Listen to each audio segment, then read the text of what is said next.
Can you hear us? Nick? He's muted. Nick, can you hear us? Yes. Okay, great. Okay, we'll go ahead and start. Thank you, everyone. This is the Solid Waste Special Service District meeting for December 10th, 2025. My name is Colin Topper. I'm the chair. I'll call this meeting to order. If we could go around and just introduce ourselves, starting with Mike. Mike Dunaway, member. Okay. Ashley Wareham, treasurer.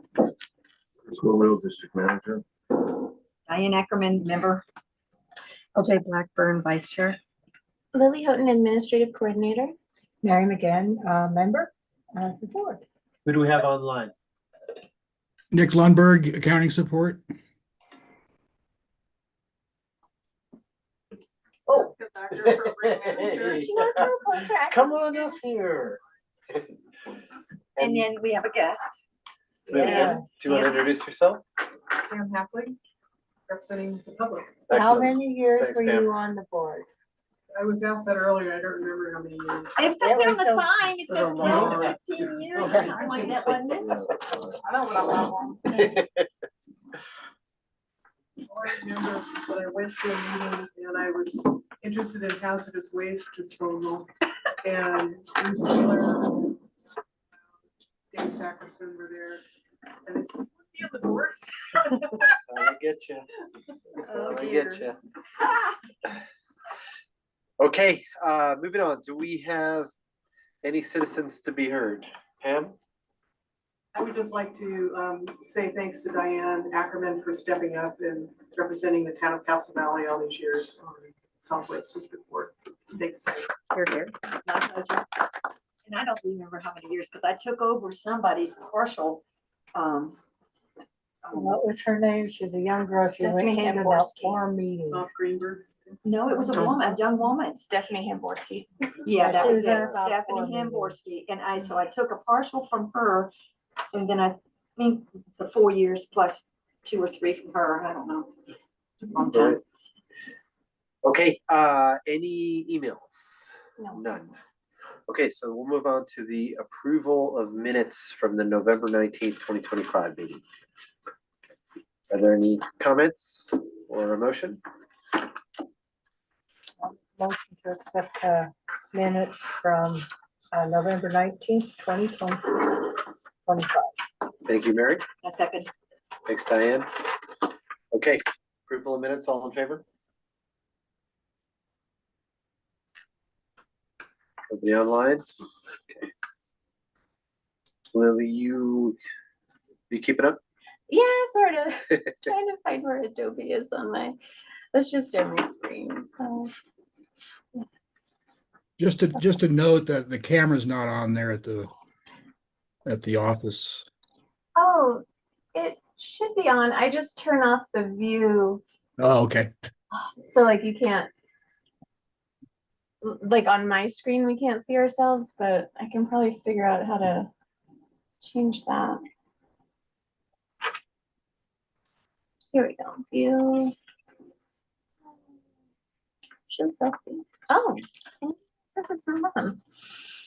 Jessica, do you know how to? I just plugged it in like normal.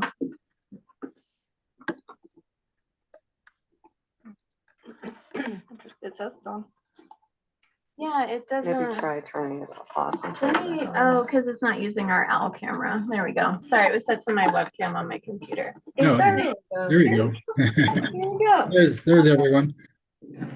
Thanks, Nick. Yeah, thank you for bringing.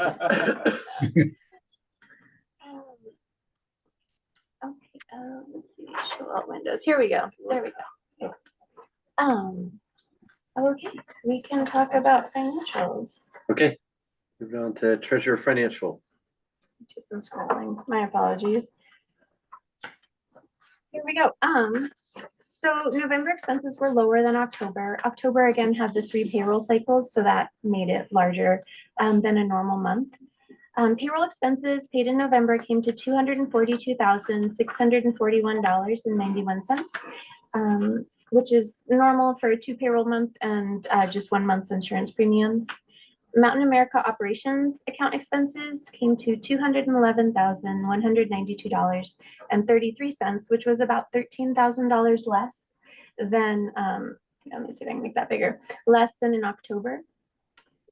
There were some large payments to Cat Financial for equipment. There was the final payment for the motor grader, which was just over, 75,000. And then about 29,000 for the medium wheel loader lease. We just pay that once a year.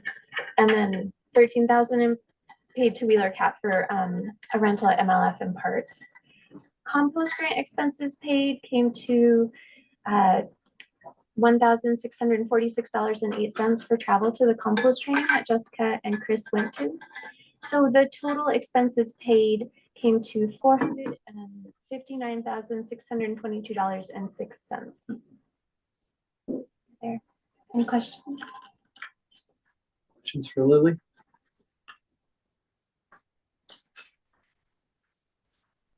I'll make a motion to approve the expenditures for the month of November 2025 in the amount of $459,622.06. I'll second. Is that I'll LJ second. second? Mhm. Thank you. Okay, thank you, Mary. Stumbled Yeah, through those that. are always hard. Thank you, Mary. The Thank you, $459,622.06. I'll second. Excellent. Okay, all in favor? Okay. None opposed.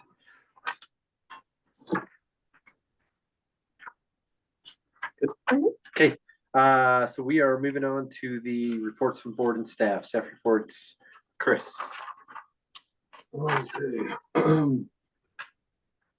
So, we hired, I think this was brought up last time, we hired an IT company to come in. We've completed our .gov transition a few months late from the requirements from the state, but we got it done. We will be continuing some other improvements. I've kind of pushed them off until the 2026 budget year.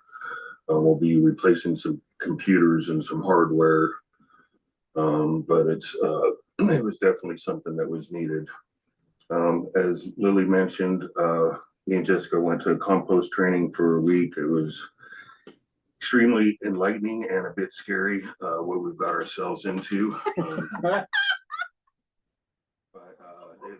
the people that put on the training, I mean, there was a lot of knowledge, and it's kind of it was a connection that we'll continue to use in the future. In fact, we'll probably end up joining their local chapter for support, because there is not a compost chapter for the United States compost. What's the national? The U.S. Composting Coalition. Yeah, U.S. Composting Coalition. Utah doesn't have a chapter, so at some point we'll probably join in with their chapter. They have a lot of composting that's going on in Colorado now, so it's pretty cool to see people doing it and doing it right, and that's definitely what we want to. It's something that's amazing for this town. It's been 100% support, so that just puts more pressure on us to get it done, get it right, and that's definitely something we're going to try to do. Just kind of baby steps and make sure that each step we know what we're doing, so we can get a good product at the end of it. Can we see, is the vessel here? Yes.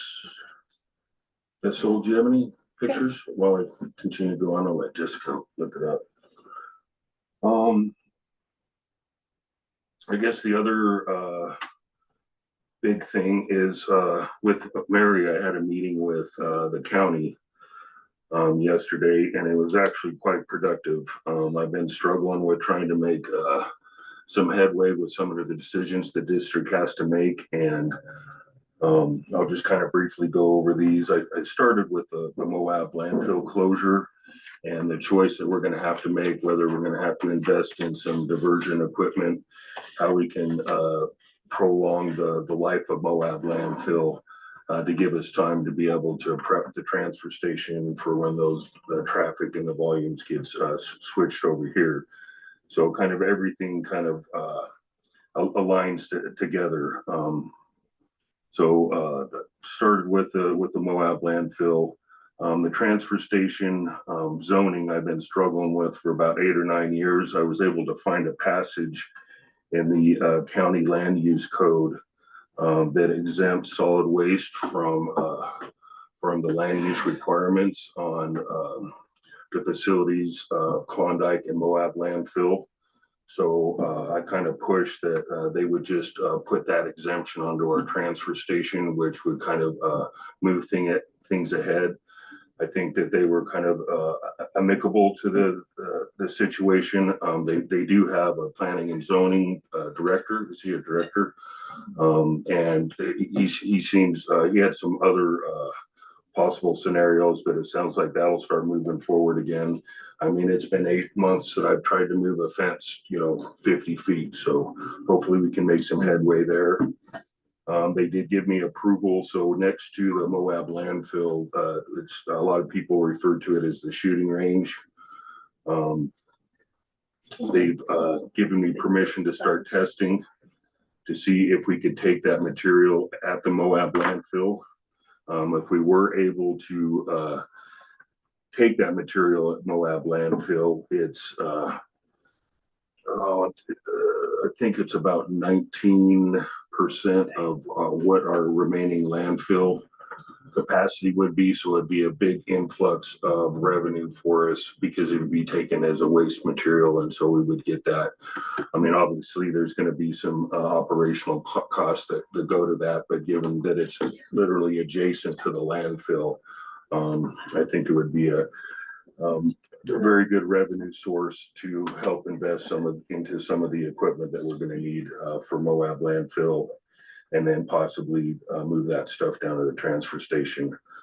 The other thing I brought up, and I don't know if I've mentioned this in the board meeting setting, but I know I've talked to various board members about this, is we have not done our cost estimates for our post-closure in quite some time.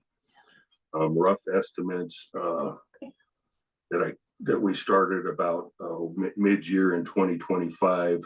So right now we have a restricted fund, PTI restricted fund, that we're required by regulations of the state of Utah to be able to hold there for closure, post-closures of both landfills.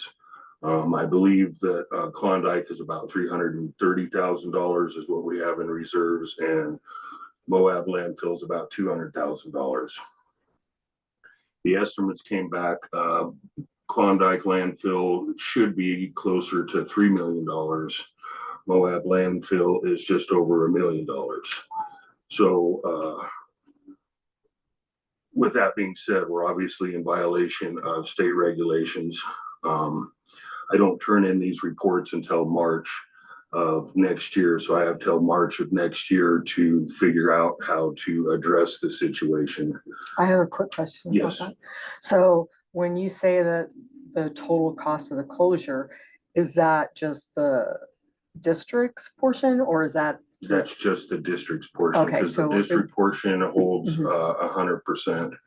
And then between the county and the city, they have 50% of Which that. I knew that, but I wasn't sure if that total amount of the closure was just for the district, or was it all three combined? That's what I was trying to clarify. Okay, Just for the district. So for instance, for Klondike, it's not $3 million, it's 906. It would be 6. No, because we hold 100%. This is, and I'm not 100% sure about this one, but I'm about 90% sure that we hold 100% liability to close it.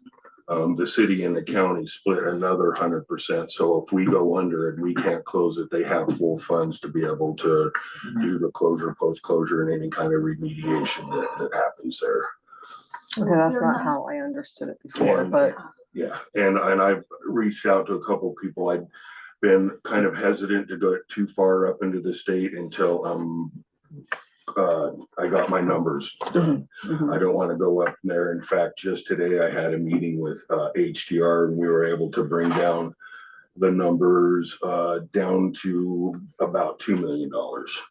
So these were based upon rough estimates from engineers and what they call, I'm not sure the term that they use, but they have calculations they use for that.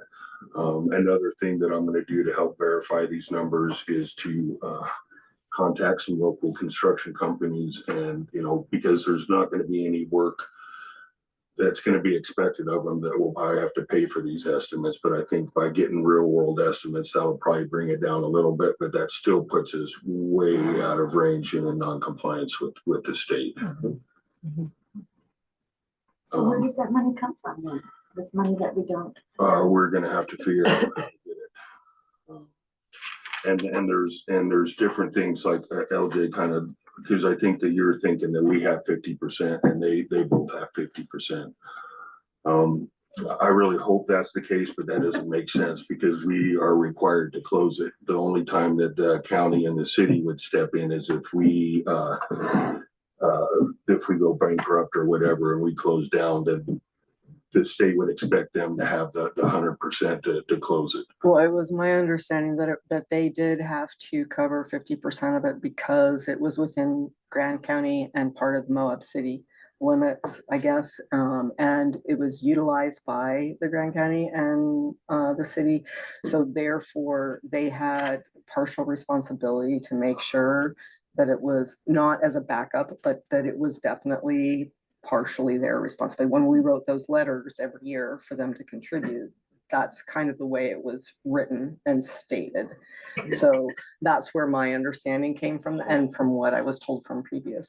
Sure. Well, and that's the unfortunate thing. That's kind of the knowledge that I have is just hearsay that was handed down. I have not been able to find historical documents and then just, kind of common sense.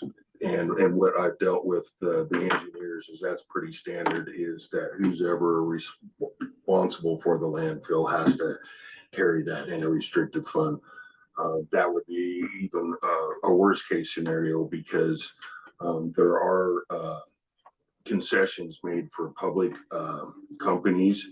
So, and Utah's getting hit pretty hard with all of these large places up at the Kennecott. I'm not sure what they're called now, but they just went bankrupt, and that's going to be, I don't know, billions of dollars to try to clean up that. So the state is really sensitive about that. But where we're a public entity, there are concessions made, and they do have reduced costs for public entities.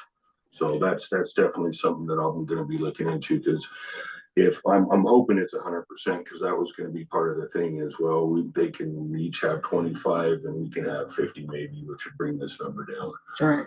The other thing that I can do is perhaps close parts of it and not open up as much as I would want to with this current thing. So LJ, you were sending letters asking for the city and county to contribute funds directly through the solid waste district into In their own fund, in like their own fund. not Okay. to PTIF. Yeah. We And would you've- contribute every year to PTIF Ours. and we would do the calculations based on old numbers, I'm assuming. Well, and so the EDEQ issues an inflation factor every year. Yeah. So you're supposed to take the estimated cost, apply the inflation factor every year, and the estimates are supposed to be done every 5 years. Okay. Permits last 10 years. So, when you do your permit renewal, you should be getting new estimates, and then halfway in between your next permit renewal, you should be doing estimates. Got it. Nick, do you remember anything about the city and county's responsibilities for the landfill closure? Not directly the details, but I do recall that 50%, 50%. Again, I'm not sure if that was the backstop or if it's a main level between the three entities. I'm not Okay. sure on that. So, yeah, and as I get more information with there, have met with the city.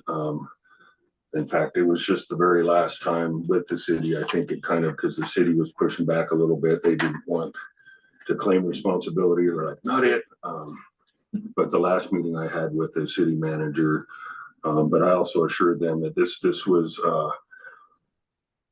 basically on the district for us not doing what we're supposed to be doing, and that I'm pretty confident that I can figure out a remedy for this. But I also felt like it was our responsibility to let them know because it is a chunk of change. I know that in the past, we've done true ups to the balances in those PTIF accounts related to closure. And I'm not sure, those probably are based off of, prior year estimates and analysis. And so it just seems like a substantial jump from where we are to where it should be. So yeah, I guess it takes continued look at it. Yeah, and the only reference that I could find to a possible estimate may have been 2014, but I can't find any numbers of the actual estimate. That was just that's the number that we utilized to start with. So the numbers that we've been sending those letters out to the city and the county were based upon 2014 number that we had. So I And can't that even wasn't guarantee. updated. Okay, great. Yeah. So Come. yeah, more to come. Fun and exciting stuff. Yeah. The other thing that I discussed with the county is shifting our so we are on the list for the CIB funding requests. Right now we're on there for a couple of rear load trucks in the meeting. I talked about trying to remove those trucks and put on infrastructure for the transfer station for when Moab closed to get us ready to be able to receive those volumes in traffic. I don't know, were you CC'd on that email? Yes. So yeah, and Bill Winfield was there and he had already sent the letter out. It sounds like in the springtime is when we'll have an opportunity to change what we want on the for the CIB. And I mean, I think we make a pretty good case here. I mean, if you can just look at the whole picture, it makes sense. I'm wondering if, and I meant to find out today and I will find out and let you know, I'm wondering if, we change it in the spring, but can we apply for the next round? So I think if we want to do that, we should probably start getting the application prepared way before we even change where we're going. Yeah, and I was thinking about that today. The difficult thing is if, I mean, before anyone's gonna loan us any money, we're gonna have to have some type of site plan ready. And I don't want to invest any money into a site plan. I mean, everything's kind of tied together. Like if we can't, purchase the lease property or, so I'm not going to invest any money in trying to get a site plan when we don't know what the area of the site plan is. So it's going to be a little bit of juggling, but we'll get it figured out.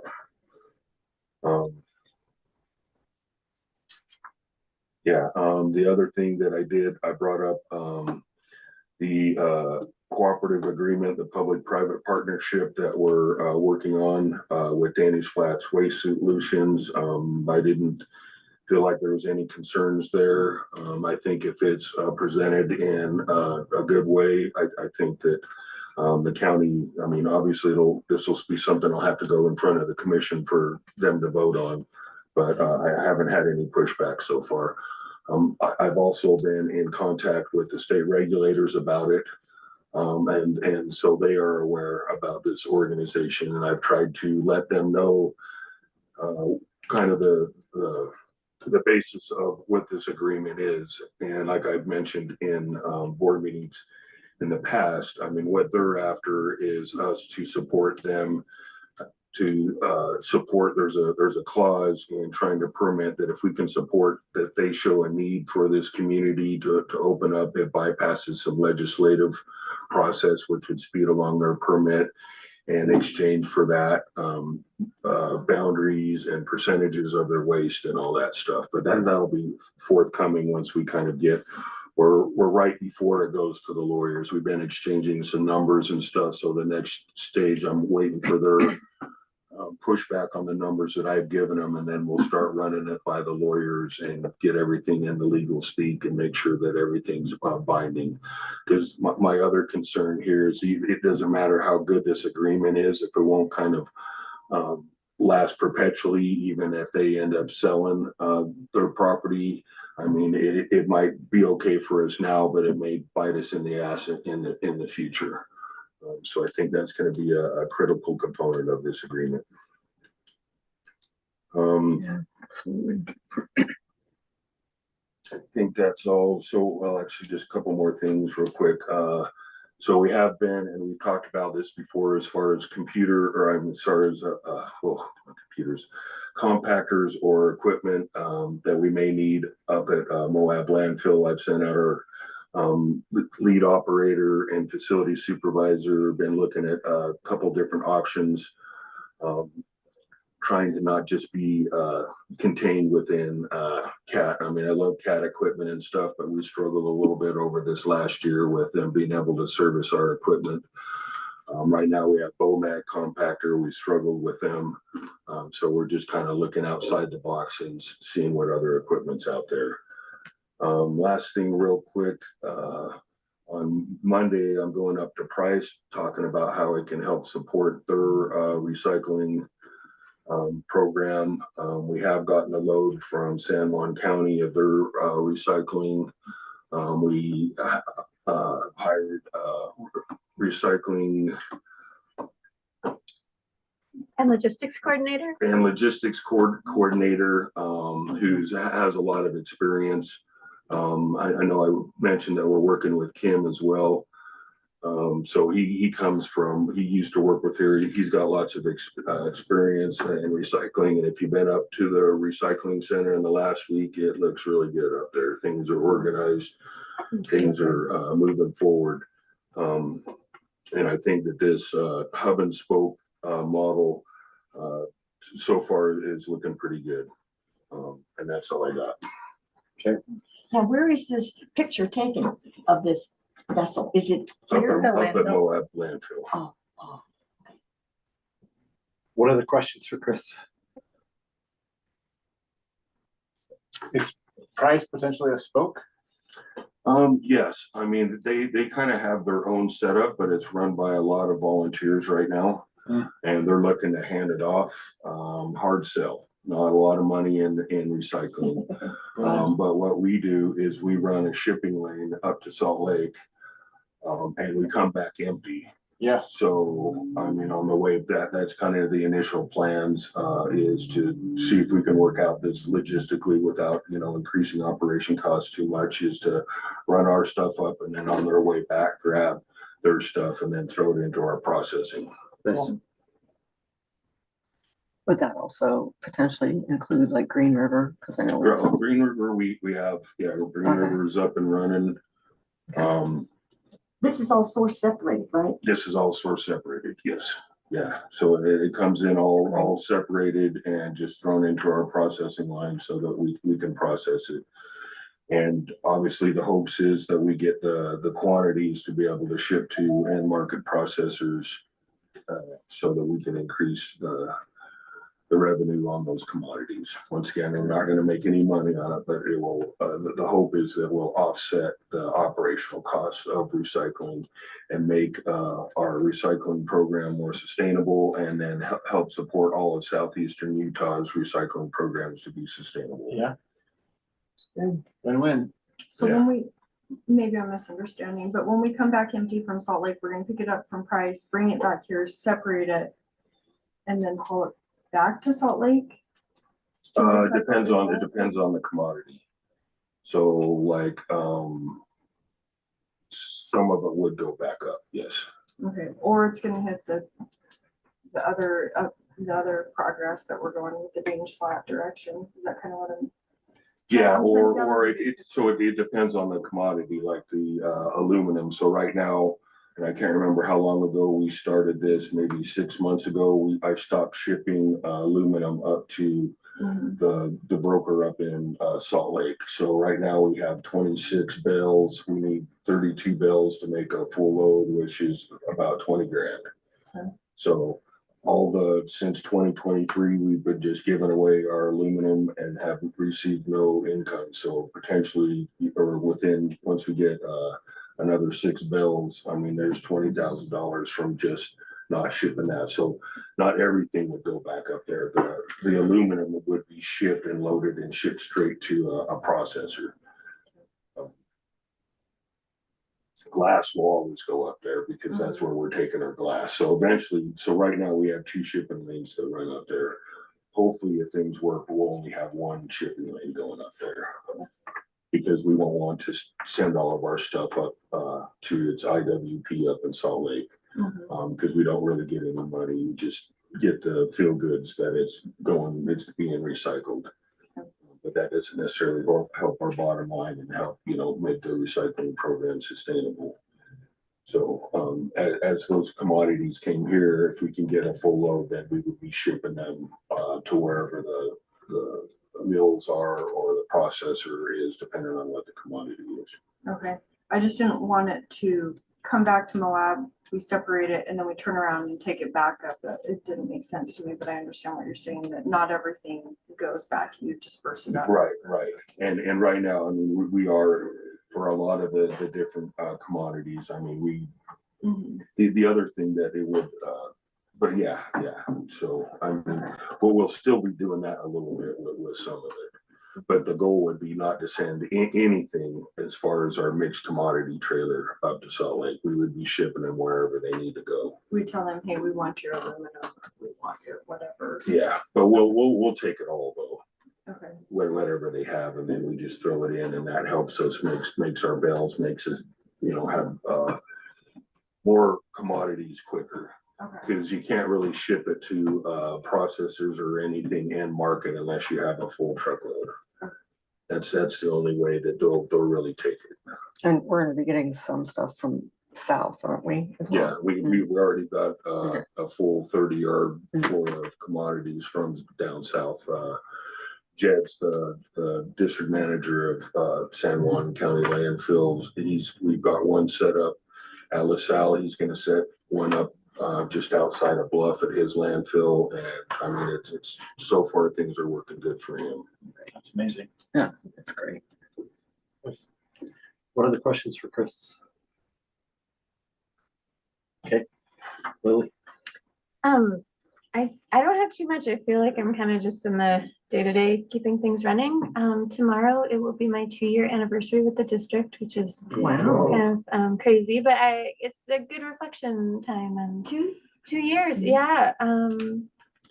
I think just thanks to the team and Savannah and all the CSRs just for sticking with AMCS through the frustrations. But I feel like we're getting a product that doesn't work 100% as it was advertised, but is much more useful.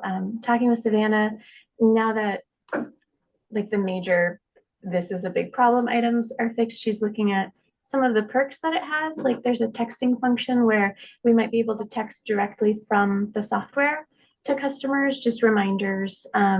Also like auto reminder emails that'll automatically go out if a bill is past due based on parameters we put in. And there's even an AI function that if it syncs with cameras, it can use AI to look for contamination in dumpster. I don't think we're quite there yet, but just even being able to text directly would be huge. Just covered all the IT stuff. I've just been trying to review payroll just because next payroll cycle will be the last one for 2025, getting things set up for 2026 and reaching out to vendors to just have a hard billing cutoff of 12/31. We had last year, a few of the engineers billed up until December 28th and then billed December 29th and January together. And the auditors would appreciate if it just is a hard cutoff at the end of the year. Yeah. I don't know. I do other things, but that's what I've got for you. Okay. Any questions? I just want to know with that .gov, Mhm. can you email me something that gives me that address, that correct? Absolutely. And address? everything will always be forwarded from the .org. So there's no, if you email any of our old swssd1.org addresses, they'll still go through, but I can email you our updated ones. Yeah, It's because the same, just a .gov, right? We had to add UT for Utah. I discovered recently that the town of Castle Valley they updated their website, and so they have nothing on their new website that has anything to tell people, newcomers, people how to recycle in Castle Valley, how to get their garbage taken away in Castle Valley. So I Do you wanted want to. me to reach out to Jasmine or someone at the town? of Well, Castle just Valley? send her that information, that .gov, correct? Because we didn't want to, I just said, I don't want to do anything until we get the new .gov address. And that's, Reach out. I don't, you know, Castle Valley. Okay, for new residents, yeah, I can do that. Okay. Anything else? Okay, thank you. Mhm. Jessica. I have a lot. So as Chris mentioned, we attended the compost training in Fort Collins. I know he was a little overwhelmed. I was pretty overwhelmed, but I also was very impressed because it was a mix of in-class field trips to functioning sites, especially a site that utilized some of the equipment that we were planning on ordering. So it was kind of nice to know that there are already composters that are utilizing equipment that we've been considering. So that's pretty cool. And then there was also a hands-on exercise that I felt kind of really put everything into perspective, where we actually created our own compost piles. But it was done the very first day and they were like, okay, build a pile. No, nothing. They said, here's your ingredients, figure it out. So I thought that was like, I learned best when I'm thrown in the deep end. So I think that kind of really helped kickstart my mind on how we should start kind of approaching this. So that was really cool. The fall voucher program is concluded.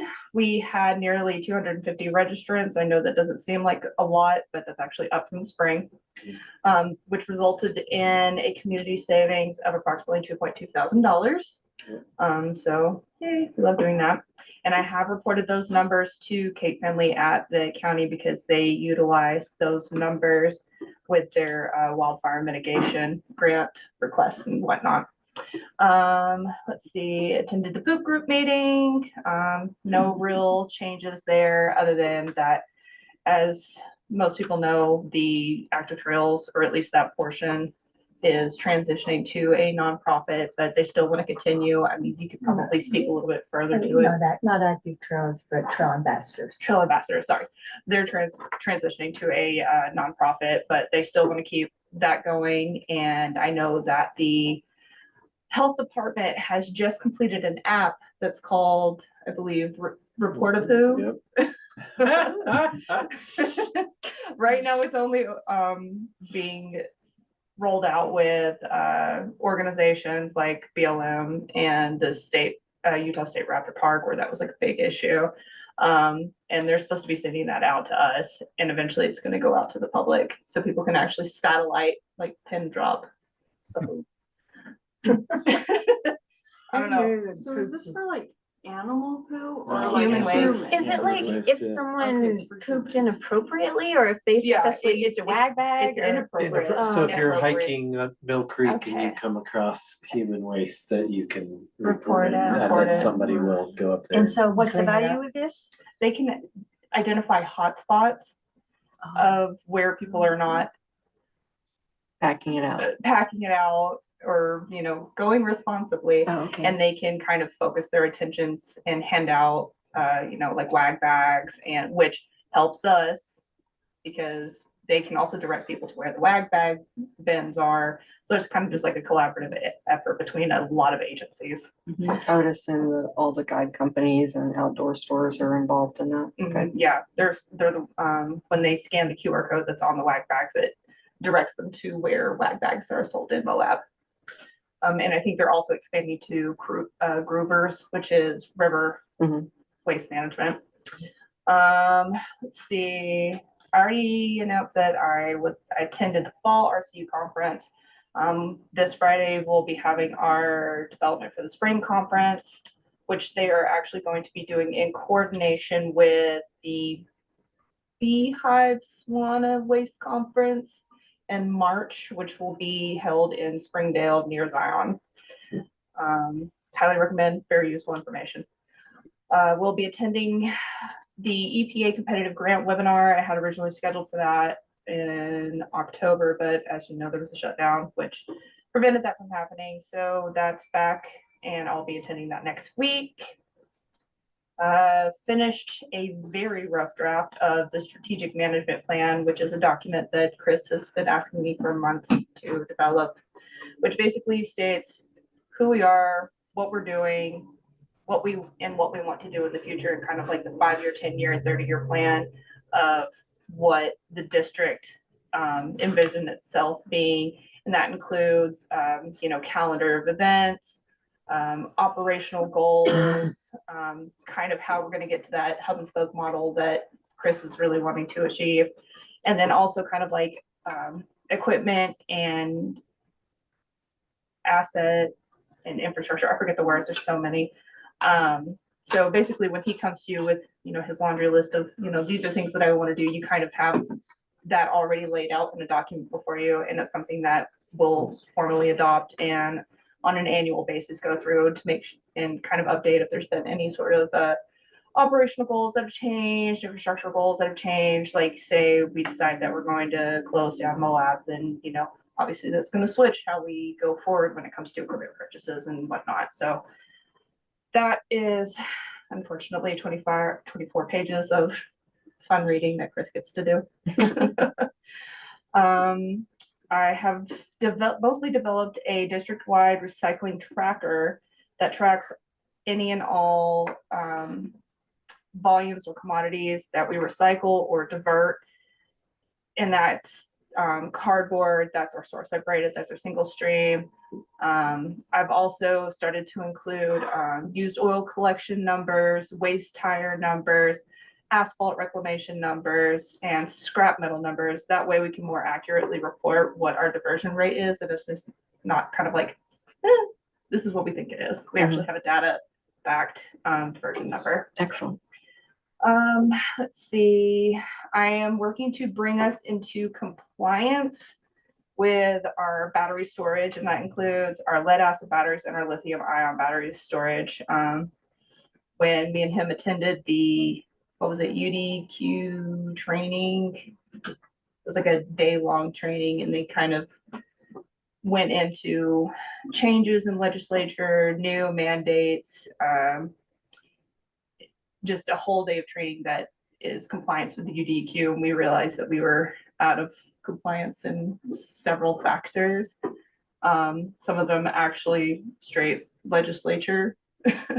So battery storage was one of them, waste tire law, but that one's a little wonky because of our rural status.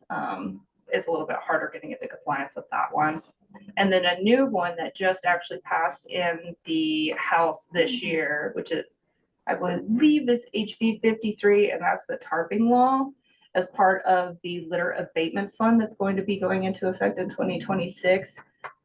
They will now be enforcing loads not being tarped, where you can actually get fined.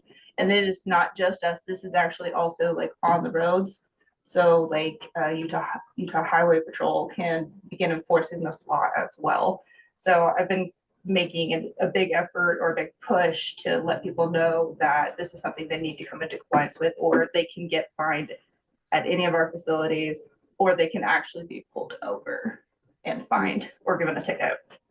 So there's that.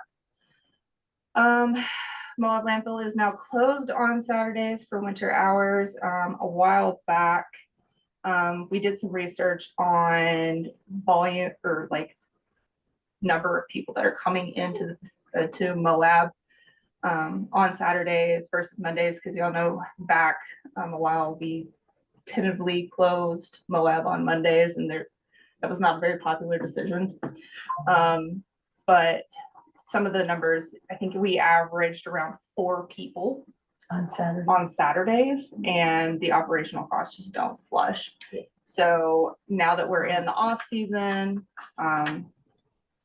felt it was appropriate to, from the beginning of December to the end of February, close MLF on Saturdays while actively encouraging people to come to the transfer station. So there's that. Chris had talked about source separated being expanded to Green River and all those other locations, but we have now expanded it to the transfer station. So that just Oh, got, wow. yeah, So now we have, next to the single stream and the cardboard, we have a row of the totes that look very similar to the ones that we have at the CRC. So that will hopefully capture the people that are going to that single stream box and they're like, oh, putting it into the store separated, so therefore increasing that, those volumes as well. And we've got signs that need to get put up. Some of y'all saw us, but we participated in the electric lights parade. Yeah, you did. We saw that. So that was fun. As everybody saw, it was a great turnout, but I was one of the candy throwers and the enthusiasm from the crowd was very nice. A lot of people yelling, "Oh, we love trash. We love candy bins." So that was nice. But I got just rocking with you. Like I said, did they throw them overhand? I mean, I had red marks on my. I just turned at the right time and I didn't see it coming to move away and it just whack. Yeah, I hope No, it wasn't. It wasn't you. I didn't know who to call. It was me. I'm pretty sure I I got so much sympathy. Everybody laughed. Well, I was Everybody was funny. Well, I was dressed as Oscar the Grouch, and I did have the Grouch head, and it would occasionally slip down. So I'm pretty sure I did probably ping a couple kids with some candy. Well, it felt like it was overhand. It's very possible. Not that. But that's the one like woo, real fun thing I did. So back to the board stuff. Preparing for our annual reporting, which will be on my term or on my side, the SWIP and our annual report for the compost grant. So there's those. Let's see, we have expanded our social media footprint. We are moving into the future. We have a Twitter. Woo, we're X. Oh, man. And we'll eventually also go to Instagram because since Instagram is owned by Facebook, I could just cross post. So we will be expanding our footprint and not just relying on Facebook and our very creaky website to sorry, I'm working on another website, I promise, but there's been so many other things. And this goes in tandem with a new campaign that Chris is wanting to develop called Know Before You Go. And this will also include radio ads with Red Rock Canyon or Red Rock Country, I forget what it's called, to basically direct people to these places.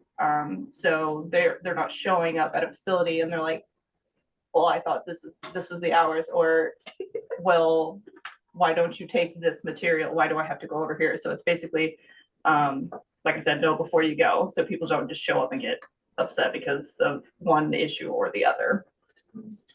I've also got on my radar, I've had a couple of discussions with Rachel Boyer at UDEQ in pursuing grant funding for expanding our used oil collection program to either, there's several ways that we could go about that. And that's upgrading our status to where we can take larger volumes, but with taking larger volumes, we're gonna need more containment because right now we've only got a 1,000 gallon container. So if we start taking like these larger quantities, then we're gonna need more containment.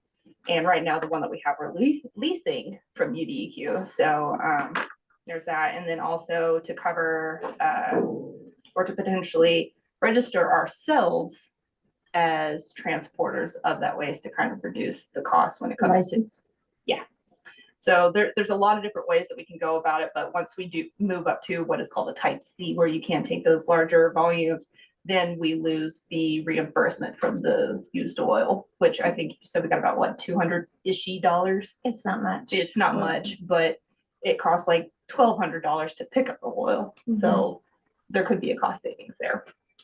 And drum roll, we have a new program that we're going to be developing. I call it tentatively right now, Revape, which is basically a vape recovery program. So the Price office for the Southeast Utah Health Department has actually started a vape recovery program in tandem with their sheriff's department. The sheriff's department here has made it abundantly clear that they want absolutely nothing to do with vapes or e-cigarettes. So, after talking with individuals at UDEQ and our electronic waste provider TAMS, we are now in the process of getting a waste profile and shipping manifest approval for vapes and e-cigarettes through Veolia, which is our hazardous waste transporter, because that is what they are actually classified as, is hazardous waste. Are classified as, Hazardous waste I would because think of so, the liquid nicotine. wow. Yeah, I thought it was electronic because of the lithium ion batteries, but it's actually considered a hazardous waste. Interesting. And there is a facility in North Salt Lake that incinerates them. So that'll be, and I actually just bought 2 of the bins for the recovery today, and I've got to work on getting the plan. We got to figure out where we want to put signage, blah, blah, blah. Okay, I'm gonna hurry. And then one last thing, I am currently going through 2 trainings, the records officer and environmental control supervisor, which is needed for our SWIP requirements sampling. And on a personal note, I will miss y'all at the January meeting because I'm going to Puerto Rico for my birthday. Good Oh, for yay. you. Yeah. What's your Excellent. birthday? January 13th. Mm. I'm excited. Any questions? Thank you. Yeah. Thank you. Lots, Lot going on. lots.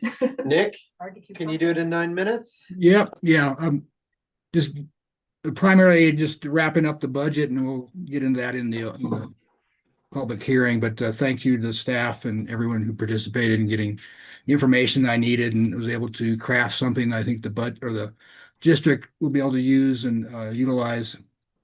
I am continuing to look at analyzing the revenue streams and coming up with some statistic-based revenue numbers, and I'll continue to do that as we build the budget, for next year and revisit the budget for 2026.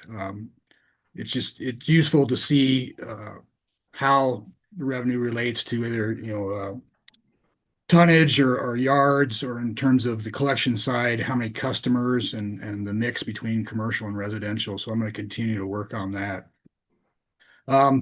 One of the projects that's come up, and I know that Lily and Chris are inquiring about it, but the part of our bond, the revenue bond agreement, there's every 5 years, there's a process that we need to do, and I'm going to get that ramped up and get that completed. It involves looking at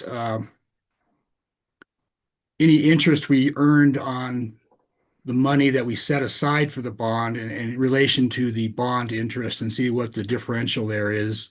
It relates to arbitrage, and that you're not supposed to make money off tax exempt bonds. So what they do is you do an analysis to see what the gap between the interest rates are between the bond and any interest that we earn on funds that we set aside. So, and there's a lot of rules related to that. So I'm going to dig into that and see, since we are a small district, there's some exemptions that are out there.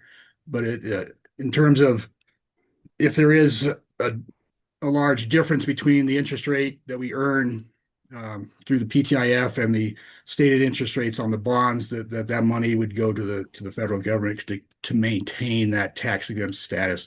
If there is a differential, I don't think it'll be that much, but that's a project I'm going to work on for the next couple months when it's due before the 5-year anniversary, which is at the end of April. So that's one of the topics I'm working on. And also coming up is the various year-end reportings that are due generally by the end of January. So I'll be working on those. So that's kind of my. Nick, I got a question on that. So if we're putting our money into the PTIF fund and we're trying to build up like an extra year just as a safety net, I mean, are we going to get penalized on that interest? I mean, should we be setting up a separate account so that we keep the account for the bond right where it needs to be? Right, that'd be part of it. Because that we do set aside funds for equipment, various subcategories we have, and there's a contingency fund. So I continue to build that fund up so that the money is there, that we can classify it how the district needs to utilize it. So if it's all in the one account, will they take in consideration our sub accounts in that account? Yes. Okay. I mean, yes, it's part of the matrix that they'll look at. If you have a dedicated set aside fund, then we'd want to set aside pretty much exactly what we need. So anything else would be a contingency. What other questions for Nick? Nick, thanks for all your hard work that we'll find out about on the budget. Well, thank you, everyone. Do we have any board reports rather than going around? Does anybody just I have do, anything? and I want Yeah. to get it quick. Okay. I'm going to be leaving, as you guys know. What? And I am just so excited about all the coordination with the hub and spoke and the recycling and stuff. But there's something that a lot of you new board members might not know about that is existent already within us. And this is a program that was started in 2021, and it's a way to make cash for the CRC. And I want to leave and encourage you guys to consider a campaign for the sponsorship program, whereby I looked back in the records and there were thousands of dollars by one was donating $1,000 a year to this program. And there is money that we can capture in our community that we aren't even going after. And it's already set up. I know Jessica's got a lot to do, but we have a new recycling logistics coordinator. And if there's, That's a great if they're idea. twiddling their thumbs, might be something that they could, I just can't imagine it would be a giant task. And I know I donated money on the website this past year because I wanted to see if I would get my $100 recognized, and I did. Nice. Well, you'll be happy to hear. So this was discussed. So we have every first Wednesday of every month, we have a meeting, and this was discussed with Kim and with Sarah, and we are going to be pursuing this again. We just wanted to make sure that there's been a lot going on, so we wanted to make sure. So this is definitely something that will be happening in the very near future to push it again. Yeah. I mean, I know it's been lingering in the background, but No, but you be. need to get it out in front. And the thing about it is, I just think with all this new stuff that we're getting engaged in, that and when I was teaching that recycling class down at the elementary school, those kids never ever have been to the recycle center. And I just think that we should open up the recycle center on Saturday mornings with this campaign and have somebody, I'm willing to volunteer, somebody there, and invite the people that we know aren't coming. I don't know how you would reach them, maybe on that cowboy station. I don't know, but people that their parents aren't bringing their kids up there. They're not, it's just there's lots of money to be had. There's a way to get the word out and support source separated recycling in our community. But anyway, there's just so much going on. I just can't believe in the time I've been on this board, how much we've grown. And I'm glad to take a sabbatical because it's too busy for me. I'm ready to go on, move on. You've been very active and But it's active board member, so thank you. You're welcome. It's just been such rewarding for me because just like all of you guys, you come on this board and something, or maybe you just have a curiosity, but you hang around and it's just amazing what you learn. Sorry to interrupt, but it is almost 6 o'clock. It's 5:59 and the public hearing does start at 6. Okay. Last year, we finished up the regular meeting about 10 minutes early, so we were just hanging out, but it's 6 o'clock. Do we need to pivot to that? Sure. Okay. Okay, do we need a motion to open a public hearing, or do I just open a public hearing? Just open it. Okay, so I will go ahead and open up this public hearing at 6 o'clock PM. Do you remember last year if we kept it open for 10 or 15 minutes? 15, I believe. Yeah. But we can go on and Yeah. do business while we're. Yeah, because I have to leave at 6:30. We'll even be late.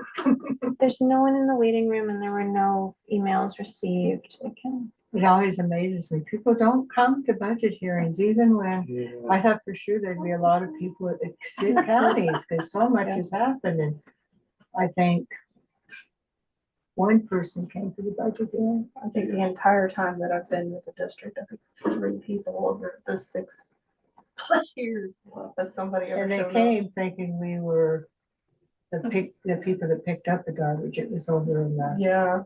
They didn't come to the right meeting. Well, the public hearing has been opened. Should we continue with any Yeah. board reports? Okay.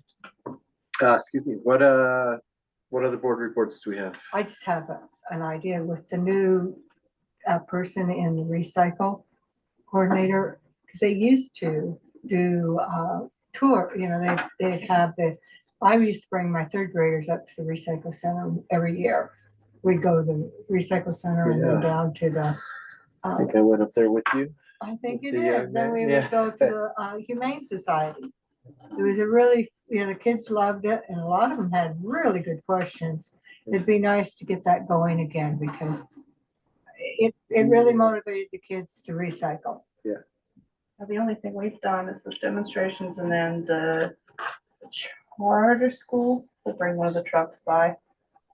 So the kids can see the But trucks. there used to be somebody, and I don't know.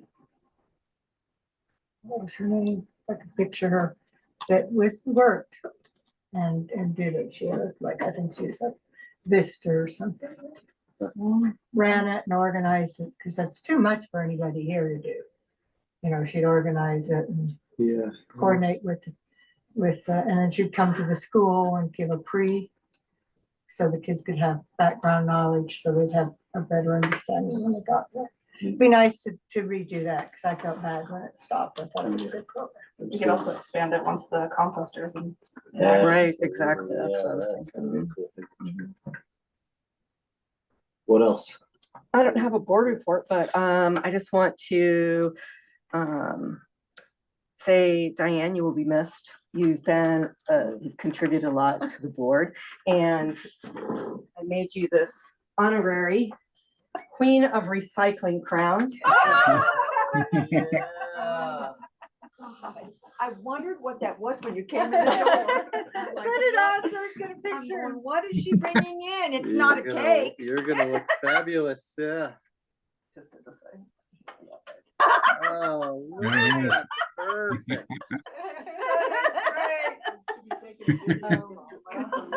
So what does it say? Queen, oh, queen? Yeah. It says Recycle Queen. Oh, recycle. Diane, I think LJ's gonna be offended if you don't wear that for the rest of the day. Oh, God, thank you. Yeah, we've been through a lot. Oh, yeah, I think back, yeah, We hired 2 directors. We fired 1 director. 1 left. I mean, things that you Oh, it's never been- imagined as a board member you'd have to do. it's You've been a done. roller coaster. Thank you so much.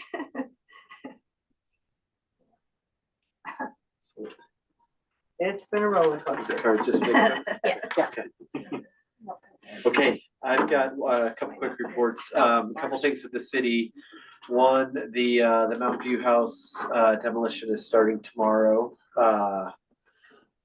Fingers crossed. And then 2, we have new trash cans for Main Street. And so hopefully you're very aware of that, Chris. Yeah. Yeah, no, they actually worked really good with us, even up to the style of cans they were picking, so. That is awesome, yeah. Yeah, it's huge. I mean, no one will realize except for those guys at 5 o'clock in the morning when they're trying to empty that. So that was very appreciative that they were to get something that works with our system, and yeah, we're ready for them to roll it out. And I think everybody will appreciate seeing those old cans go. Yeah. I bet. Okay, and Diane, thank you so much. Thank you, guys. Yeah. Thank you. Okay, let's move on to old business. We've got an action item, letter authorizing treasurer of solid waste ACB to obtain MACU visa. This was brought up at the last board meeting. The credit card is still in Mary's name. I asked how we change that. They said apply for a new line of credit. And so to start that, the board would have to vote to have Colin sign this letter I drafted that says, this letter is issued by the Administrative Control Board of Solid Waste Special Service District Number 1, doing business as Canyonland Solid Waste Authority, to formally authorize the board treasurer, Ashley Wareham, to obtain a business visa line of credit in the name of Solid Waste Special Service District Number 1 and in the amount of $41,000. The purpose of this line of credit is to provide credit cards to authorized staff for operational purchasing needs. So Colin would sign this if you all agree, and I'm told that is the step. I'll make a motion to approve and have the letter signed authorizing the treasurer of the Solid Waste Administrative Control Board to obtain the Mountain America Visa Business Line of Credit in the amount of $41,000. I'll second. Thank you, Mary. Thank you, LJ. Okay, all in favor? Aye. Got AJ on there too? Okay, And sign that, Colin. none opposed.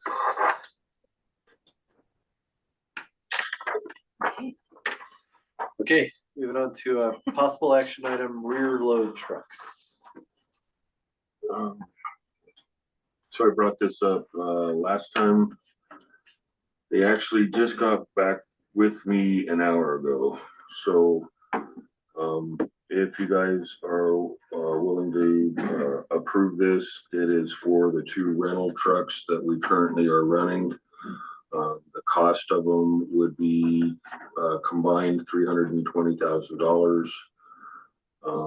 And they have agreed to, if we are gonna move ahead with the purchase, they will stop the rental, things as of January.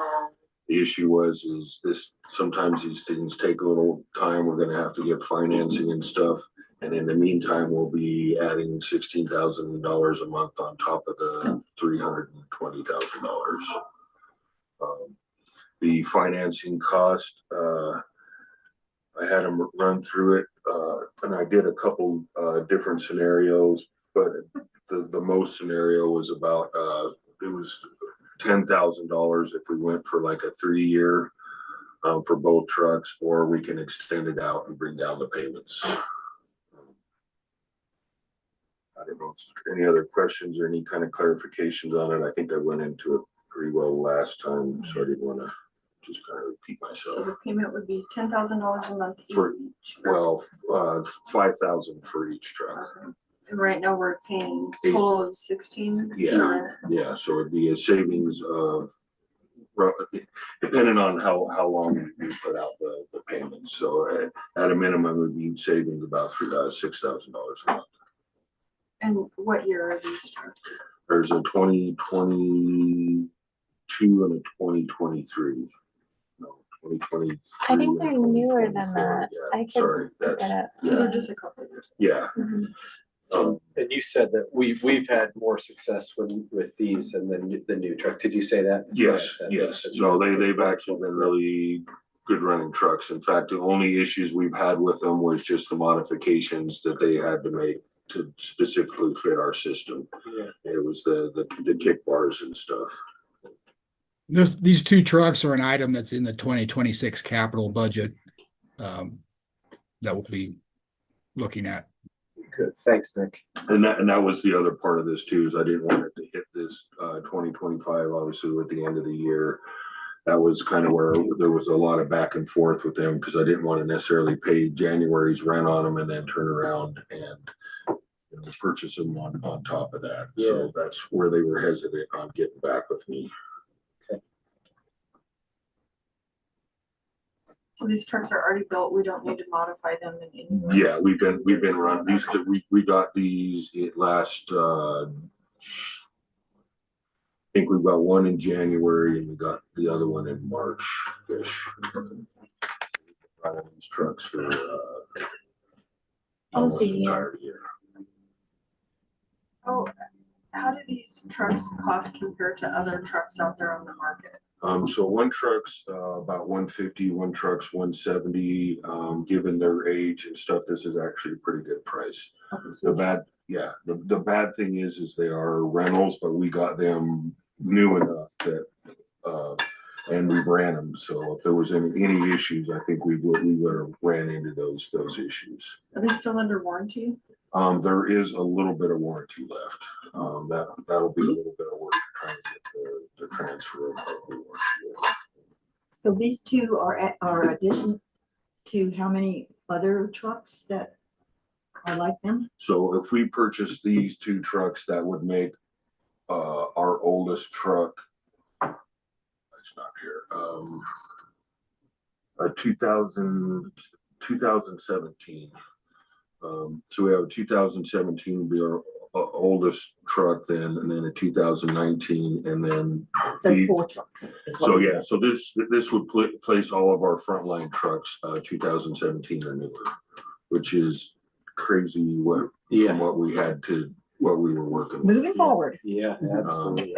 And now, given that, the life cycle of a truck is about 7 years-ish if they're treated well, so that does put our oldest truck ready to be replaced fairly soon. I mean, you can get 10 years out of them, how we've been getting 15, 20 years out of them. These are Um, rear end? The rear load trucks or the curbside collection trucks. Now, are they the 2 trucks that you were talking about earlier that you wanted to transfer out of that funding that you were lined up to get? Instead, you wanted to do the updates to the transfer station instead of the trucks? Am I missing something? Maybe, I'm not sure. These were just rental trucks that, I mean, in 2025, we basically paid $16,000 a month for these trucks. It was always kind of my intent to see how the budget could withstand that $16,000 a month rental payments. I mean, the real reason is our fleet was just falling down, and we weren't able to do our jobs. The bottom line was. But I think we were able to go the whole year, paying that. This was just something that they offered, and there's been a little bit back and forth, but yeah, I'm not sure what you're referring to. It seemed like some- Diane, I think, Oh, the CIB list. Oh, just. yeah, the CIB list. I think we put trucks, kind of a generic truck category in there just to get the ball rolling, but Yeah, and those. these yeah, those have trucks been will on take the there. place of that. So are Yeah, these 2 trucks the same 2 trucks that you were thinking about for the CID? No, Oh, no. okay. These trucks have been on there for a few years. Oh. And that was just because we were in desperate need of trucks. Right. And in fact, I think if you look on the CIB, there might have been one of them roll off. Well, that's good news though, because these 2 are essential and Yes, the CIB trucks apparently aren't. Well, they're gonna be if we keep waiting, because he said we have a 2017 and they life cycle in 7 years. So we're gonna Right. be replacing trucks next year.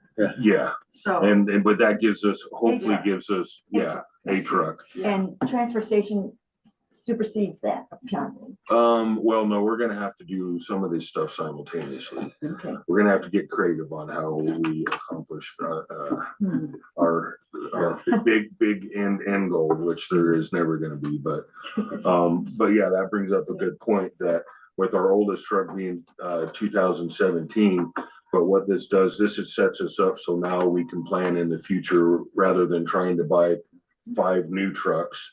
Over the last 2 years, we've got enough new trucks in there that now we can start trying to plan a replacement schedule. So Absolutely. maybe not next year, but the next year we get 1 truck, the following year, 1 truck, a couple years later, then we'll get, so now we're in a position that we can start trying to do a replacement schedule that makes sense rather than just, where we were before. How many trucks are running at once without backups? 5 trucks. 5 trucks, okay. Read a motion? Yeah, I didn't make a recommended motion because I didn't know about Is it- this one. 320 plus financing or what? I would say if you guys feel comfortable with, maybe throw 10 grand on top for miscellaneous admin fees and stuff. I don't know if we're required to put the end cost with financing in there. I'm not sure. That would be Nick, There's you usually, know, there's usually some fees, like a document fee and things like that, and maybe, but if the board were to pass it, do they need to pass the entire cost of the I don't think we've done that in the past. I thought they were always full numbers that we did a little bit less than. No, Oh. but the full cost of it, with including all the finance charges. I don't think we've Oh. ever done that. no, you're approving the purchase of a capital, and the financing is the kind of the behind the scenes. So 10 to 3:30? Yeah, I would do 352. That gives us 10%. And if you're way under, then it's good. You don't have to come back like you did with, I Right. can't remember what you bought the couple months ago. oh, It was the warranty. yeah, It was the warranty. yeah, the warranty. That's my thought. 350? Great. So, We love the warranty. a motion to approve the purchase of 2 rental trucks for up to $350,000. Thank you, Mike. Thank you, Mary. Okay, all in favor? Aye. None opposed. Mhm. Okay, and so Lily, you got that, Mike and Mary? Yeah. Okay, Mhm. and with that, I will close the public hearing at 6:16 PM. Okay, moving on to action item G, discussion and adoption of resolution 2025-1201, amending the 2025 budget to capital outlay and debt service. Yeah, I can take this one. Nick brought up just to have some more wiggle room, adding another $250,000 as an enterprise fund. We can do that at any regular or special meeting through a resolution if the majority of the board agrees.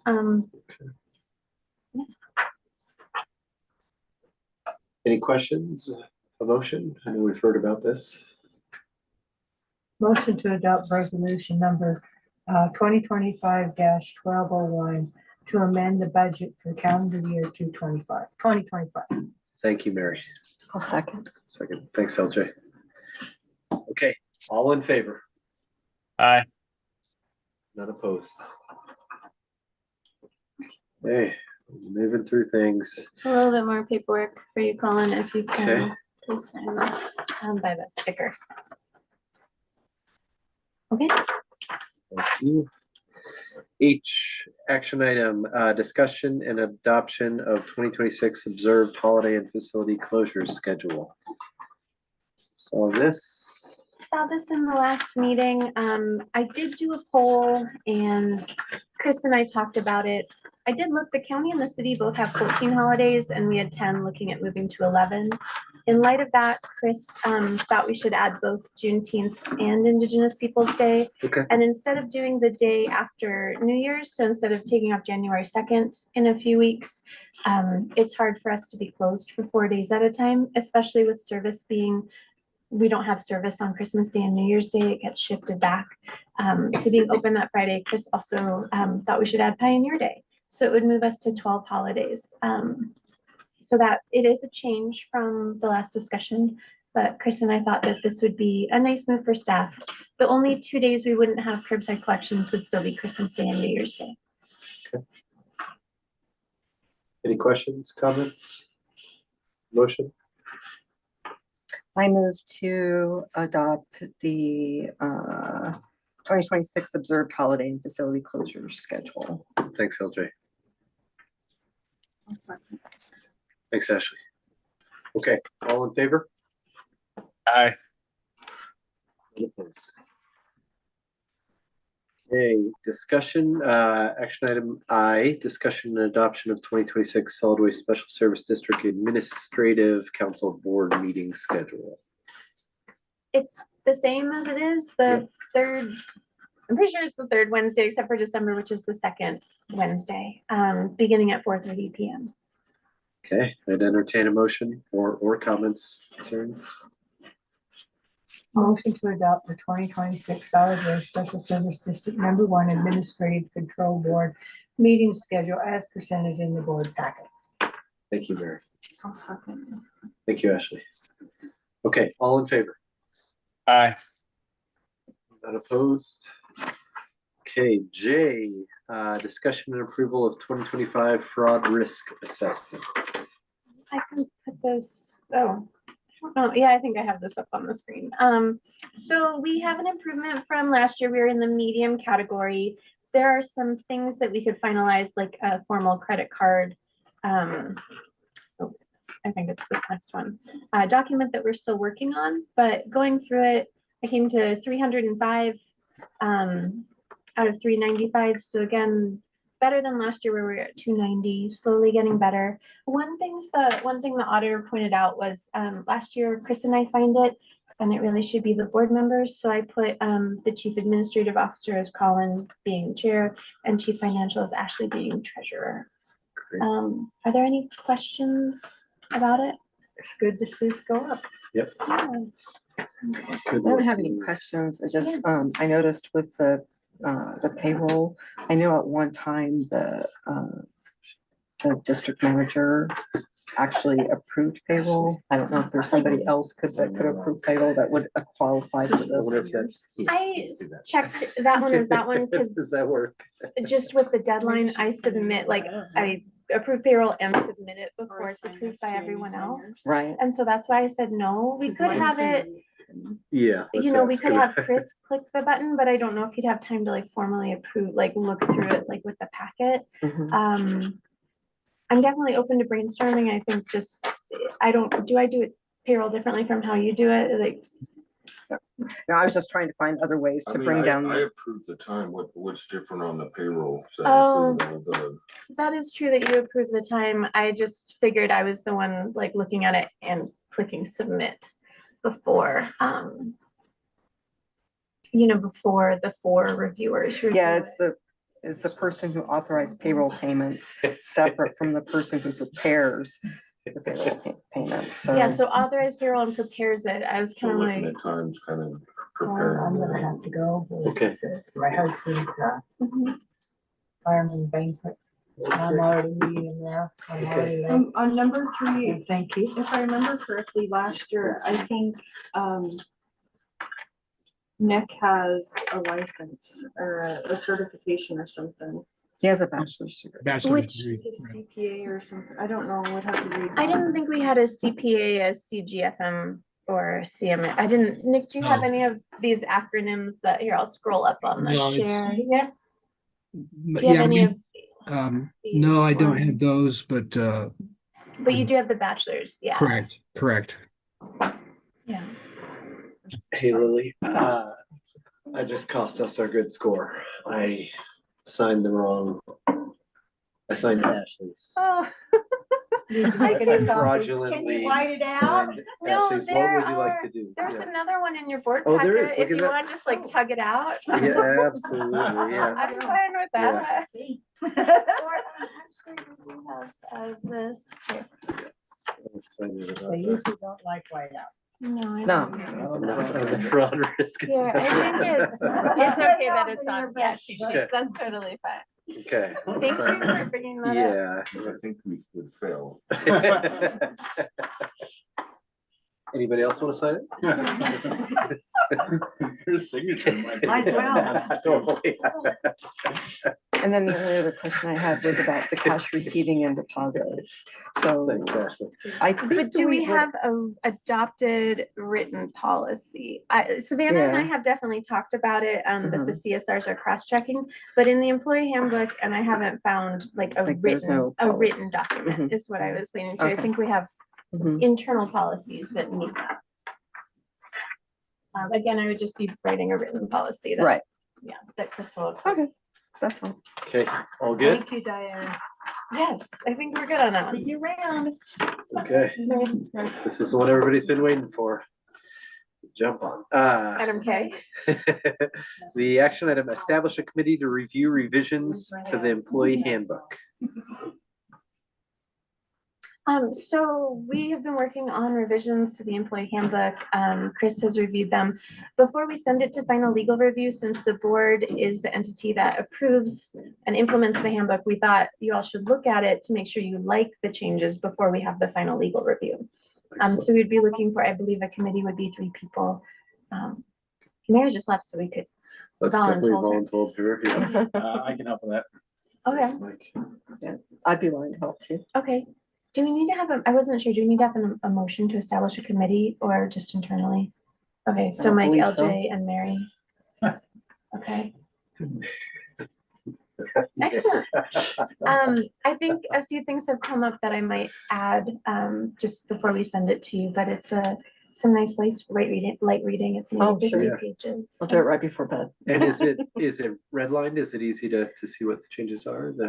The track changes document is quite cumbersome to read, Okay. but I can print that out and then have it clean where it doesn't show the track changes. It just would have like the final document, with the proposed edits Got it. integrated. What's the timeline on that? I mean, it would, hopefully we can have it by, legal review will probably take 6 weeks, so I was thinking hopefully we can implement it, have it ready, if not the February meeting, the March meeting. So hopefully in the next, give you guys like 4 weeks to review. Are you okay with that, Chris? I'm just trying to be realistic. Should 2 Yeah, I weeks was be better? actually even gonna put it until when we do the spring reviews. Oh, so like and March or then April? As we go through the reviews, we can have the employees sign, Sign. that'll be part of their reviews, is signing the new employee handbook. Yeah, So spring-ish. so maybe shooting to have this finalized for the March board meeting. Okay, But for what me and LJ and Mary. I'll make you a nice little binder with But a the hard, timeline for us to review it will be when, like which like month? I don't know, January 2nd? All right, good. So it's gonna come to us soon. Mm-hmm, Got it. Okay. yeah. great. Thank you. And if you guys get in there and there's just things, I mean, this isn't like Lily said, set in stone. Right. So we can always kind of push it back a little bit, because this has been a provisional document for I don't know how many years. One thing that I kind of acquired knowledge about is that this really should be kind of a living document too, where we, update it every year. So we want to take the time to get our bases right, and then we can just kind of update it as the need does it. So if it's, kind of a lot, because it is a lot, then we'll push it off for you guys. Just, I guess, coordinate with Lily and And I can send you electronic documents too. I just sometimes when I'm reviewing find paper copies easier to see the edits on. But Yeah, I think a paper of the final one for me, the clean one, and then Yeah. and emailing the red line one absolutely, I can do that. instead of printing them both out. I would agree with that. Less printing paper is better. Yes. Great.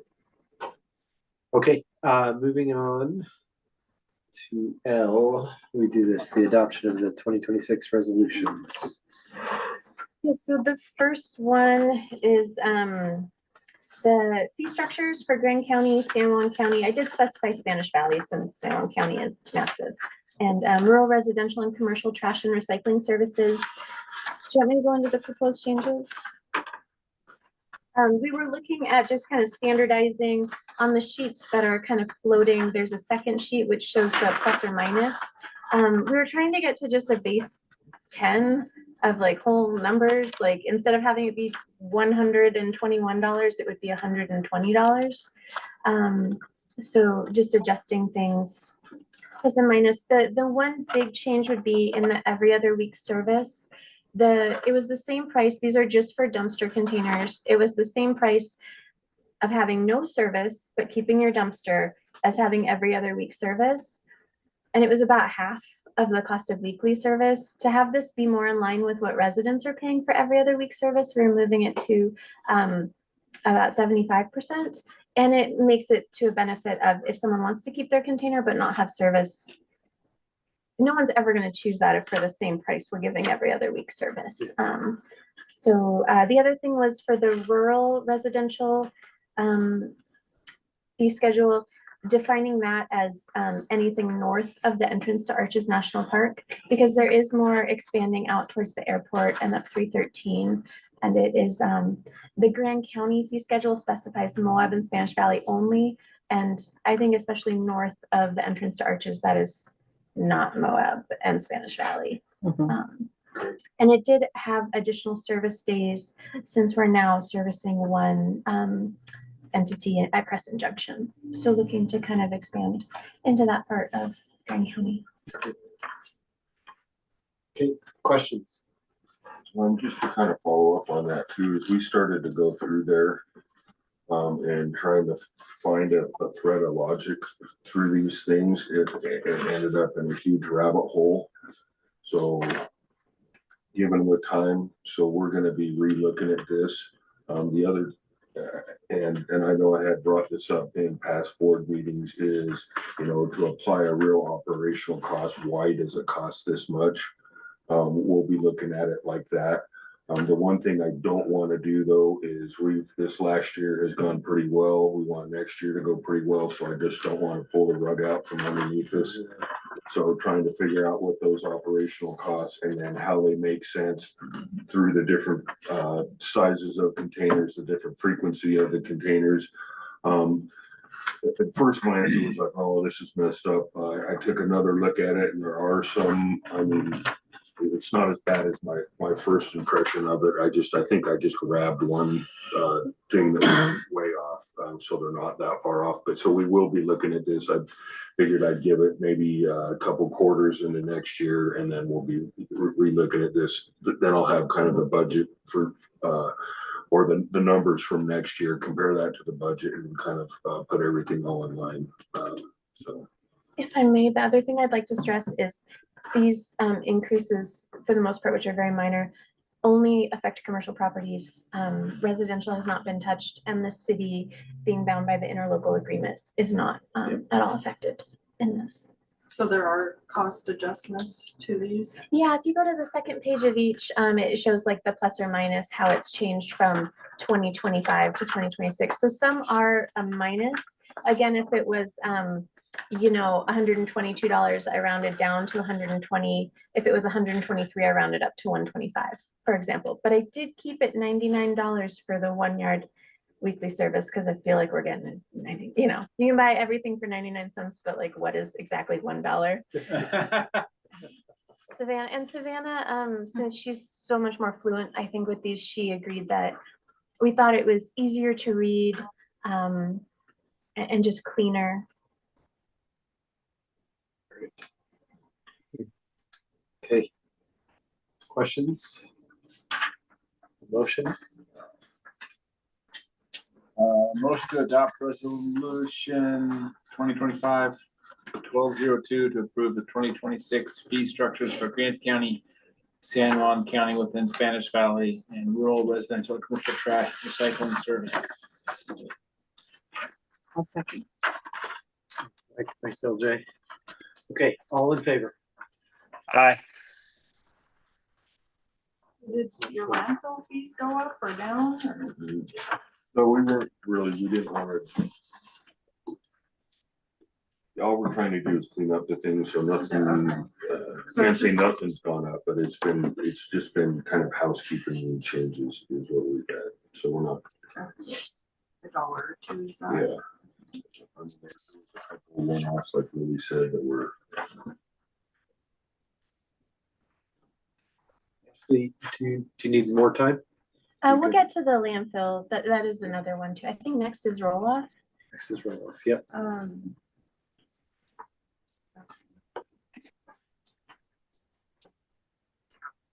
Do you want to talk about the landfills now, or should we continue? Thanks, she's still looking at. Oh, No, I'm just trying to wrap your guys' fee schedule. I'm just telling you, they're Yes. wicked. I thought it was better though. I'm sure that you guys staring at it all day long, you think it's getting better, but Oh, me they are, looking at it every little while, I'm like, this is. No one. I haven't sunk my claws into This it yet. is terrible.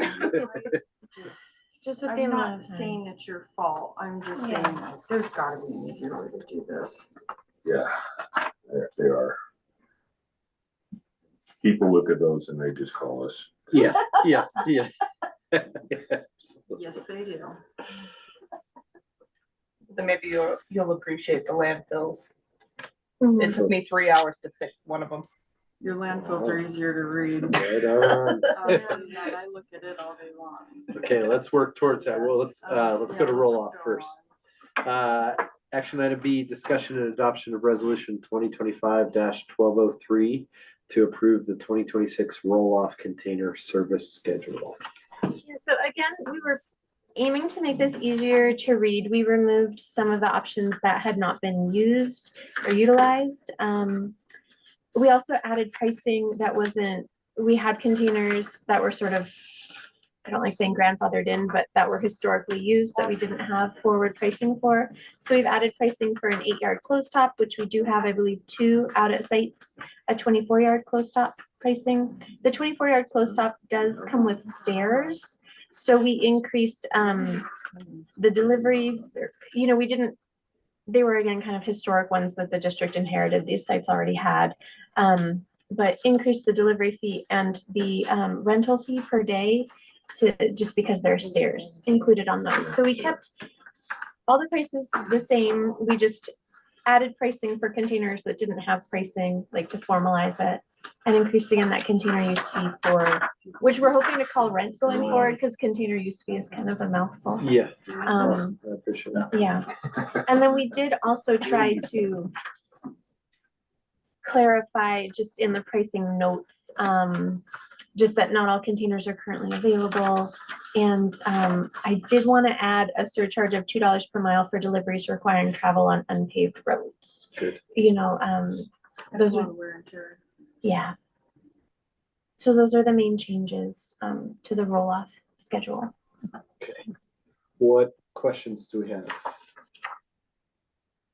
You said you didn't change the fees, you just added fees that were missing, Correct. except for the $2 on gravel roads. $2 on gravel road, or dirt roads, gravel roads, and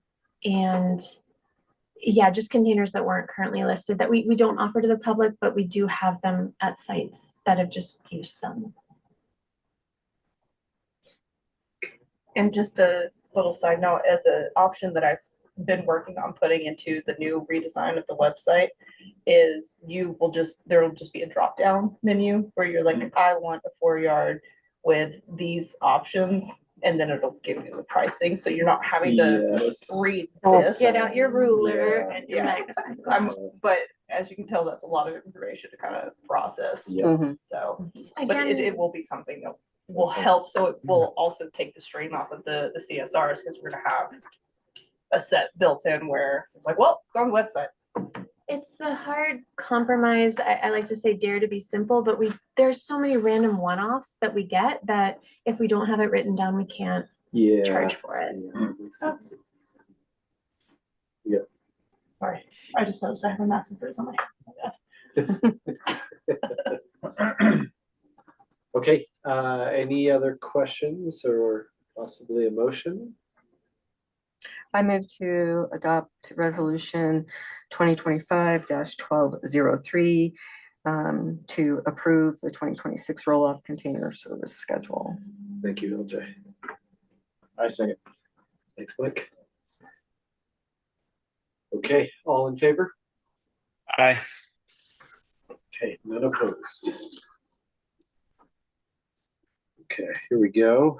The discussion and adoption of resolution 2025-1204 to approve the 2026 facility fee schedule. Jessica worked on this quite a bit. I don't know if you want to talk about it. I think again, the only changes were additions. I somehow Oh, didn't get a copy of Where's that. this Oh. beautiful thing? Yeah. Oh goodness, where is that? Oh goodness, I wonder if the public actually took it. Here, I can put it up or pass this one around. My apologies. Was just clarifying fees for, should I just make some copies really quick? Yes. Yes. For items that we didn't have, like one-offs such as windows, hot tubs, animal carcasses. Yeah, we had talked about that last time, I remember. Instead of just a volume based, like, it's a cat, $15. Oh, it's a lamb, 40. Oh, 55. 2,000. Doesn't stink up the transfer station. It's a camel. It's a camel. We did have the camera on the zebra list. The camera, the camel. Okay. Here's one set. My apologies. This has been the day of paper. That's another thing that I've been trying to do is to streamline all of our documentation to look almost exactly the same, so it's consistent messaging across the board.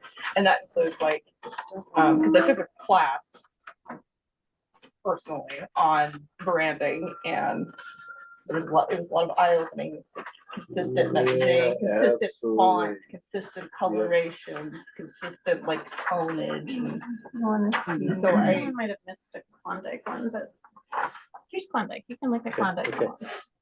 and they are color coded to each facility. So I did print it in black and white. Well, that's why. They're all color coded, and I am very proud to say that I was able to take the transfer station, which was almost 3 pages, and was able to cram it into a single page. Nice. That was huge, yeah. So that's also less printing. And so the new stuff on here or which ones?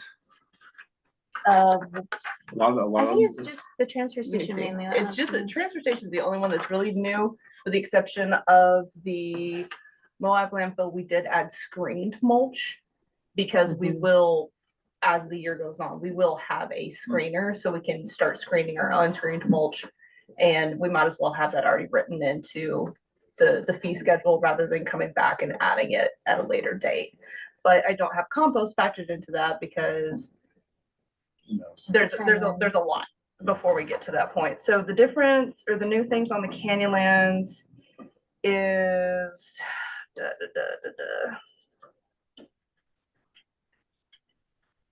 the differences in animal carcasses plus the deer with chronic wasting disease.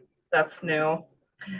We added the pricing for the lead acid batteries because we have been accepting lead acid batteries here, but they were not on the fee schedule. But it is the same price as what we charge at the CRC for lead acid batteries. That goes back into that whole battery compliance. Wag bag changed between for the commercial.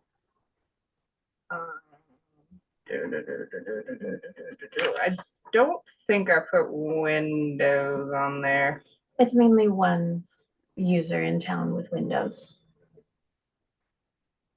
Yeah, I think that was it. And I think I put, no, because waste oil was on there already. So yeah, those are really the only changes. And then the note about uncovered loads being fined per Utah State Law HB 53. Those are really the only major changes.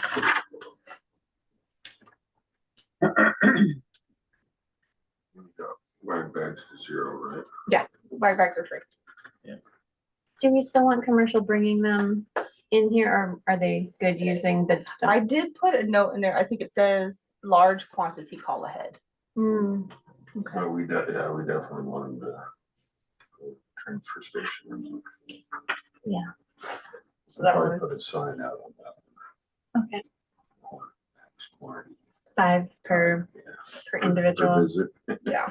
Like don't put your big old bag of it and then just repeat offender that does that. All right, we're ready for a motion? We Yes, certainly can if please. we don't have any questions.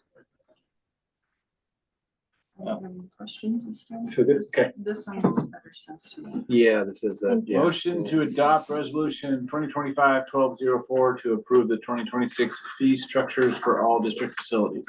Thanks, Mike. Do we have a second? I'll second. Thanks, LJ. Okay, all in favor? Aye. None opposed. Okay, we are, There's only one more. yep. D is discussion and adoption of resolution 2025-1205 to adopt the budget for calendar year 2026.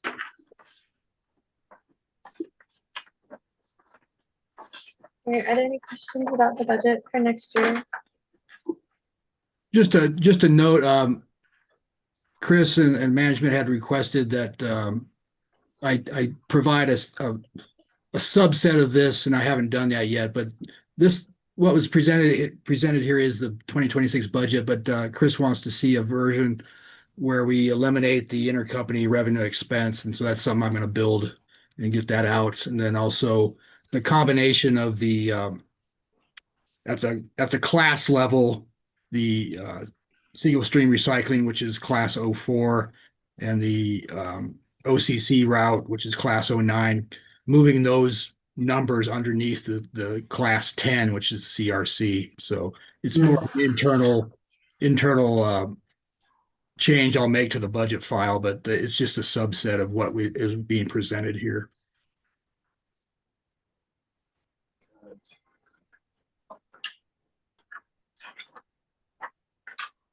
Questions, comments?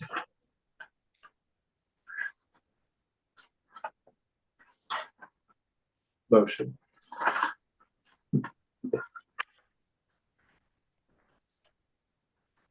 Ready for a motion? Yeah. Motion to adopt resolution 2025-1205 to approve the budget for calendar year 2026. Okay, thanks, Mike. Thanks, Ashley. Okay, all in favor? Aye. Not opposed. It is future considerations. Next ACB meeting scheduled for Wednesday, January 21st, 2026 at 4:30 p.m. We like? Any need for a closed session? Okay, with that, I will go ahead and adjourn this meeting. Thank you, everybody. Thank you, everyone. Nick, thanks for your great work on the budget. Thank you. Thanks for the staff, Thanks, and management, and everyone involved. Thank you. Absolutely, definitely a team effort, huh? Yes. Happy holidays Okay. to everyone. You too, Nick. You too, Nick. Yeah, happy